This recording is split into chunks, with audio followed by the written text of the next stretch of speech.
Hello, നമസ്കാരം. നല്ല മഴയാട്ടാ. ഇന്നിപ്പോൾ ഈ മഴയായിട്ടും ഈ വീഡിയോ ചെയ്യാൻ വന്നത് വേറൊന്നല്ല. 2 ദിവസം മുമ്പ് മനസ്സിന് നടുക്കിയ ഒരു ന്യൂസ് കേട്ടു. നടുക്കിയെന്ന് പറഞ്ഞാൽ ഞാനും ഒരു പ്രവാസി ആയിരുന്നത് കൊണ്ട് ഒരു ചോദ്യം വരുന്ന എനിക്കറിയാം. അതവിടെ കിടക്കട്ടെ. ഈ കാര്യം പറയാനായിട്ട് ഞാൻ ബാധ്യസ്ഥനാണ്. ഒരു 2 ദിവസം മുമ്പ് നമ്മളൊരു ന്യൂസ് കേട്ടു. ടിക്ടോക്കിൽ കുറച്ച് പേര് തമ്മിൽ വാഗ്വാദം നടത്തിയിട്ട് ഒരാളെ കൊലപ്പെടുത്തിയ ആ ഒരു സിറ്റുവേഷൻ. എന്താ നിങ്ങളുടെ അഭിപ്രായം? ഇതിനെക്കുറിച്ച്, ഈ ടിക്ടോക്കിലെ പ്രശ്നങ്ങളെ കുറിച്ചിട്ട് ഞാൻ മുൻപ് ഒരു വീഡിയോ ചെയ്തിട്ടുണ്ടായിരുന്നു. കുറേ പേര് എന്നോട് പറഞ്ഞ് നിനക്കതിന് വരുമാനം കിട്ടാത്തത് കൊണ്ടാണ് അങ്ങനെയാണ് ഇങ്ങനെയാണെന്നൊക്കെ പറഞ്ഞു. ഞാൻ ഗൾഫിലുള്ള സമയത്തും ടിക്ടോക്കിൽ അങ്ങനെ ആക്റ്റീവ് ഒന്നല്ല. കാരണം വേറെ ഒന്നും കൊണ്ടല്ല, നമുക്കത് ഓപ്പൺ ചെയ്യാനായിട്ട് പറ്റില്ല. കാരണം അത്രയ്ക്ക് വൾഗറായി മാറിക്കഴിഞ്ഞിരിക്കുക ടിക്ടോക്ക് എന്ന പ്ലാറ്റ്ഫോം. അത് പണം നേടാൻ വേണ്ടി മാത്രമുള്ള ഒരു സംഭവമായി മാറിക്കഴിഞ്ഞിരിക്കുക. ഈവനിങ് ഒരു 6 മണി കഴിഞ്ഞ് അങ്ങനെ വരെ ലൈവ് പാട്ടുകൾ എന്ന് പറഞ്ഞു കുറെ, ഗെയിമുകൾ എന്ന് പറഞ്ഞു കുറെ. ഇതൊക്കെ നല്ല രീതിയിൽ ചെയ്യുന്നവരുണ്ട്. പക്ഷെ പൈസയ്ക്ക് വേണ്ടി മാത്രം വൾഗറായിട്ട് ചെയ്യുന്ന ഒരുപാട് കാര്യങ്ങളുണ്ട്. കുറെ പെണ്ണുങ്ങള് പൈസ ഉണ്ടാക്കാൻ വേണ്ടി മാത്രം കുളിസീൻ കാണിക്കുക.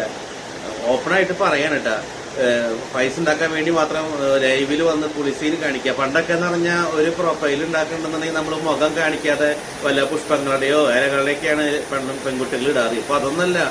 ഇപ്പൊ വന്ന് ലൈവിൽ ഡാൻസ്, മേത്ത് വെള്ളം കോരി ഒഴിക്കില്ല, ഗെയിമിന്റെ ഭാഗമായിട്ട് വെള്ളം കോരി ഒഴിക്കുക, വെള്ളമടിക്കുക, ഇതൊക്കെ പബ്ലിക്കായിട്ടാണ് ചെയ്യുന്നത്. മനസ്സിലായോ? അപ്പോ ഇത് കാണാനായിട്ട് കുറെ ആൾക്കാരും അതുപോലെ ഇതിനെ സപ്പോർട്ട് ചെയ്യാനായിട്ട് കുറെ ആൾക്കാരും. ഇതിൽ 75% മലയാളികളാണെന്നുള്ളതാണ് ഏറ്റവും രസകരമായ കാര്യം. ഗെയിമിന്റെ ഭാഗമായിട്ട് ഓരോരുത്തർക്ക് പണിഷ്മെന്റ് കൊടുക്കുക, അങ്ങനെ ചെയ്യൂ, ഇങ്ങനെ ചെയ്യൂ, തലേക്കൂടെ മുട്ട പൊട്ടിച്ചൊഴിക്കൂ, എന്തൊക്കെ കാര്യങ്ങളാണ് കാണണ്ട. കഷ്ടം. അപ്പൊ ഇതൊക്കെ കാണുന്ന ആൾക്കാരെ സംഭവം എന്താണെന്നുണ്ടെങ്കിൽ, ഇപ്പൊ 2 ആൾക്കാർ തമ്മിൽ ഗെയിം എന്നുണ്ടെങ്കിൽ ഒരാളുടെ ഭാഗത്തുണ്ടാവും. അപ്പൊ ആരുടെ ഭാഗത്താണ് നിൽക്കുന്നത് അവർക്ക് ഗിഫ്റ്റുകൾ അയക്കുക. ഈ ഗിഫ്റ്റുകൾ അയക്കുമ്പോൾ പൈസയാണ് ഈ മൊബൈലിൽ നിന്ന് പോണത്. അങ്ങനെ നമ്മുടെ ഭാഗത്ത് നിൽക്കുന്ന ആളാണ് ജയിക്കുന്നതെന്നുണ്ടെങ്കിൽ, ഇപ്പൊ നമ്മൾ ക്രിക്കറ്റ് കളി കാണുന്ന പോലെ, ഇന്ത്യൻ പാകിസ്ഥാനൊക്കെ കാണുന്ന പോലെയാണ്. ഇന്ത്യക്കാർ ജയിച്ചു കഴിഞ്ഞാൽ നമുക്ക് ഭയങ്കര സന്തോഷമല്ലേ? അതുപോലെ നമ്മൾ ഗിഫ്റ്റ് കൊടുത്ത ആൾക്കാർ ജയിക്കുകയാണെങ്കിൽ നമുക്ക് ഭയങ്കര സന്തോഷം. അപ്പൊ പോണത് പോക്കറ്റിൽ നിന്നുള്ള പൈസ എന്നുള്ള കാര്യം ആലോചിക്കണില്ലേ? നമ്മൾ പ്രവാസികൾ വീടിന് വേണ്ടി കഷ്ടപ്പെടാൻ വേണ്ടിയിട്ട് പോയിട്ടുള്ള കുറെ ആൾക്കാർ അവിടെ ഉണ്ട്. അവര് ഈവനിങ് ഒരു 7 മണി കഴിഞ്ഞിട്ടുണ്ടെങ്കിൽ അവർക്ക് കിട്ടുന്ന പൈസയില് 3/4 ഭാഗം പോണത് ഇങ്ങനെയാ. ഗിഫ്റ്റായിട്ട് റോസാപ്പൂവ് ഗിഫ്റ്റ്, വേറെ പല ഗിഫ്റ്റുകൾ, ഇതൊക്കെ ആയിട്ട് ഇവർക്ക് ഇങ്ങോട്ട് ഒഴുകി പോവുക. അതായത് ഇവരുടെ ഈ ഗെയിമിലും ഈ കാട്ടിക്കൂട്ടുകളിലൊക്കെ വീണിട്ട് ആ ആവേശം കൊണ്ടിട്ട് അങ്ങോട്ട് അയച്ചു പോവാണ് ഇങ്ങനെ. മനസ്സിലായി? അപ്പൊ ഈ മൊബൈൽ വഴി അയക്കുമ്പോ അവർക്കും പൈസ കിട്ടും, ടിക്ടോക്കിലും പൈസ കിട്ടും. പോണത് എന്താണെന്നുണ്ടെങ്കിൽ കഷ്ടപ്പെട്ട് അവിടെ ജീവിക്കാൻ വന്ന പ്രവാസികൾക്കും അവരുടെ കുടുംബത്തിനും. പിന്നെ അതൊരു സൈഡ്. അത് കൂടാതെ വേറൊരു സൈഡ്, ലൈവ് എന്ന് പറഞ്ഞിട്ട് കുറെ ആൾക്കാർ, 5-10 ആൾക്കാർ കൂടി ചേർന്ന് ഒരാൾ പാട്ട് പാടാം, മറ്റൊരാൾ പാട്ട് പാടാം. അതുപോലെ വാഗ്വാദങ്ങൾ, പൊളിറ്റിക്സ്, ഇതിലൊക്കെ ഈ മുഴങ്ങി കേൾക്കുന്ന കുറെ കാര്യങ്ങളുണ്ട്. ഈ തെറിവിളി, അത് ചില്ലറ തെറിയൊന്നല്ല. തെറി എന്ന് പറഞ്ഞിട്ടില്ല, നമുക്കൊക്കെ കേട്ടാൽ അറയ്ക്കുന്ന രീതിയിലുള്ള തെറിവിളികളാണ്. അപ്പൊ ഞാൻ ആലോചിക്കായിരുന്നു, ഇവിടെ നമ്മുടെ നാട്ടിലെ ടിക്ടോക്ക് ബാൻ ചെയ്ത് എന്തുമാത്രം നല്ല കാര്യമായിരുന്നു എന്നുള്ളത് ആലോചിക്കുക.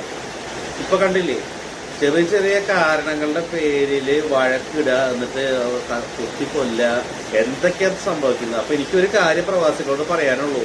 നിങ്ങൾക്ക് അവിടെ ഗൾഫ് കൺട്രീസ് നിങ്ങൾ പോയത് കഷ്ടപ്പെട്ട് പൈസ ഉണ്ടാക്കാൻ വേണ്ടിയിട്ട്. ആ പൈസ എന്തിനാണ് മറ്റുള്ളവർക്ക് വേണ്ടി നിങ്ങൾ വെറുതെ അനാവശ്യമായിട്ട് ചെലവാക്കുന്നത്? വെറുതെ മൊബൈൽ സ്ക്രീനിൽ കാണുന്ന ഒരു പിക്ചറിന് വേണ്ടിയിട്ട് 5-10 മിനിറ്റ് നേരത്തെ സന്തോഷത്തിന് വേണ്ടിയിട്ട് എന്തിനാണ് ആ പൈസ വെറുതെ നിങ്ങൾ കളയുന്നത്? നിങ്ങൾക്ക് നിങ്ങളെ പ്രതീക്ഷിച്ചിരിക്കുന്ന ഒരു ഫാമിലി ഉണ്ടെന്നുണ്ടെങ്കിൽ നിങ്ങൾ ആ ടിക്ടോക്ക് ഡിലീറ്റ് ചെയ്യാണ് നല്ലത്. ഡിലീറ്റ് ചെയ്യുക തന്നെ വേണം. അല്ലെങ്കിൽ നിങ്ങൾ അതിന് ടിക്ടോക്കിന് അഡിക്റ്റ് ആയി കഴിഞ്ഞിട്ട് പിന്നെ ഇങ്ങനത്തെ സംഭവങ്ങൾ, ഗിഫ്റ്റ് കൊടുക്കല്, മറ്റുള്ള കാര്യങ്ങൾ, ഇതിലൊക്കെ നിങ്ങൾ എൻഗേജ്ഡ് ആയി കഴിഞ്ഞാൽ 10 പൈസ കയ്യിലുണ്ടാവില്ല മക്കളെ. ഇവരൊക്കെ എന്ന് പറഞ്ഞാൽ ഇവരായിട്ട് തന്നെ തെരഞ്ഞെടുത്തിട്ടുള്ള അവരുടെ വിധിയാണത്. പറഞ്ഞിട്ട് കാര്യമില്ല. സ്വയം ചിന്തിച്ചു നോക്കാലോ. എല്ലാവർക്കും അത്യാവശ്യം മെച്യൂരിറ്റിയും പക്വതയായിട്ടുള്ള ആൾക്കാരൊക്കെ തന്നെയാണ്. അപ്പോ ഇവരവിടെ പോവുക, അവിടെ പോയിട്ട് ജസ്റ്റ് ആ ലൈവില് വേണ്ടിയിട്ട് മറ്റുള്ളവർക്ക് വേണ്ടി വഴക്കിടുക, ആവശ്യമില്ലാത്ത കാര്യങ്ങൾക്ക് വഴക്കിടുക, തെറി വിളിക്കുക, പരസ്പരം ചെളി വാരെറിയുക, അത് കത്തിയിട്ട് ഇറങ്ങുക, അവസാനിപ്പിക്കുക. നമ്മുടെ നാടൊന്നല്ല മക്കളെ. അവിടെയൊക്കെ പിടിച്ചു കഴിഞ്ഞാണ്ടല്ല വിവരം അറിയും. മനസ്സിലായ? ഇവിടുത്തെ നിയമമൊന്നല്ല അവിടെ. പിന്നെ അവസാനം കിടന്ന് കരഞ്ഞിട്ടൊന്നും കാര്യമൊന്നുമില്ല. അപ്പൊ നന്നാവണമെന്നുണ്ടെങ്കിൽ ഇനിയും സമയമുണ്ട്. ഞാൻ എന്റെ പ്രവാസി സുഹൃത്തുക്കളോട് പറയാണ്, നിങ്ങൾ ടിക്ടോക്കിലെ ലൈവുകളോ അതുപോലെ മറ്റുള്ള കാര്യങ്ങൾക്കോ ഒന്നിന് നിൽക്കണ്ട. സ്വന്തം കാര്യം നോക്കിയിട്ട് അത്യാവശ്യം കയ്യിൽ ജീവിക്കാനുള്ള പൈസയ്ക്ക് ആയെന്നുണ്ടെങ്കിൽ പ്രവാസം അവസാനിപ്പിച്ച് നാട്ടിലേക്ക് വന്ന് കുടുംബമായിട്ട് സുഖമായിട്ട് ജീവിക്കുക. മനസ്സിലായോ പറഞ്ഞത്? ഓക്കെ.